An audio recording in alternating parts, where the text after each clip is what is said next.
शेतकरी बांधवांसाठी आजची अतिशय महत्त्वाची अपडेट समोर आलेली आहे। खरीप हंगाम 2026 साठी राज्य शासनाच्या माध्यमातून मोठा निर्णय घेण्यात आलेला आहे। सोयाबीन, कापूस, तूर, मूग, उडीद तसेच विविध तेल बिया आणि कडधान्यांच्या बियाण्यांसाठी आता मोठ्या प्रमाणात अनुदान दिलं जाणार आहे।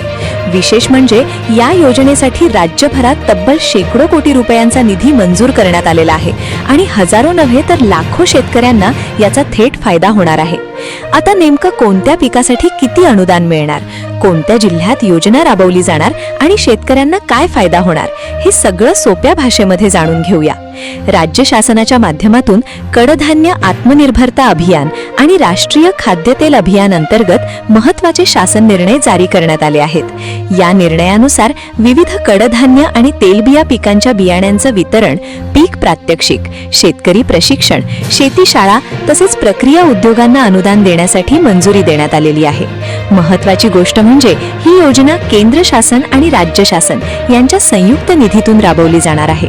आता जर तेलबिया पिकांविषयी बोलायचं झालं तर भुईमूग, करडई, तीळ, सोयाबीन, सूर्यफूल आणि कारळे या पिकांचा यामध्ये समावेश करण्यात आलेला आहे।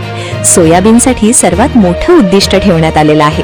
राज्यातील तब्बल 26 जिल्ह्यांमध्ये सोयाबीन बियाण्याचं वितरण केलं जाणार आहे आणि जवळपास 89,000 हेक्टर क्षेत्रासाठी हे नियोजन करण्यात आलेलं आहे। यासाठी सुमारे 66,750 क्विंटल प्रमाणित बियाणं उपलब्ध करून दिलं जाणार आहे आणि सर्वात मोठी गोष्ट म्हणजे सोयाबीन बियाण्यासाठी तब्बल 73 कोटी 42 लाख रुपयांचा निधी मंजूर करण्यात आलेला आहे। हे बियाणं शेतकऱ्यांना 100% अनुदानावर उपलब्ध करून दिलं जाणार असल्याची माहिती समोर आलेली आहे। यासोबतच शेतकरी प्रशिक्षण, शेती शाळा आणि पीक प्रात्यक्षिक कार्यक्रम देखील राबवले जाणार आहेत। पीक प्रात्यक्षिकासाठी प्रति हेक्टर 14,000 रुपयांपर्यंत अनुदान मिळणार आहे, म्हणजेच शेतकऱ्यांना प्रत्यक्ष शेतामध्ये सुधारित पद्धतीने पीक घेण्यासाठी आर्थिक मदत केली जाणार आहे। आता याच्यासोबत प्रक्रिया उद्योगांनाही प्रोत्साहन देण्यात येणार आहे। Mini oil mill, filter press, गोदाम बांधकाम अशा सुविधांसाठी देखील अनुदान दिलं जाणार आहे। दरम्यान कडधान्य आत्मनिर्भरता अभियानालाही मंजुरी देण्यात आलेली आहे। या अंतर्गत तूर, मूग, उडीद, हरभरा, मसूर, लाजमा, मटकी, वाल आणि चवळी या पिकांसाठी बियाणं अनुदान दिलं जाणार आहे। तुरीसाठी सर्व 34 जिल्ह्यांमध्ये योजना राबवली जाणार आहे। उडदासाठी 21 जिल्हे, मुगासाठी 22 जिल्हे, मसूरसाठी 23 जिल्हे तर हरभऱ्यासाठी देखील सर्व जिल्ह्यांचा समावेश करण्यात आलेला आहे। आता अनुदान किती मिळणार ते पाहूया। तुरीच्या बियाण्यासाठी 6,000 रुपये प्रति क्विंटल किंवा 50%, यापैकी जे कमी असेल तेवढं अनुदान दिलं जाणार आहे। उडीद आणि मुगासाठी देखील याच प्रमाणामध्ये अनुदान मिळणार आहे। तर काही जुन्या वाणांच्या बियाण्यांसाठी 3,000 रुपये प्रति क्विंटल किंवा 50% अनुदान मंजूर करण्यात आलेलं आहे।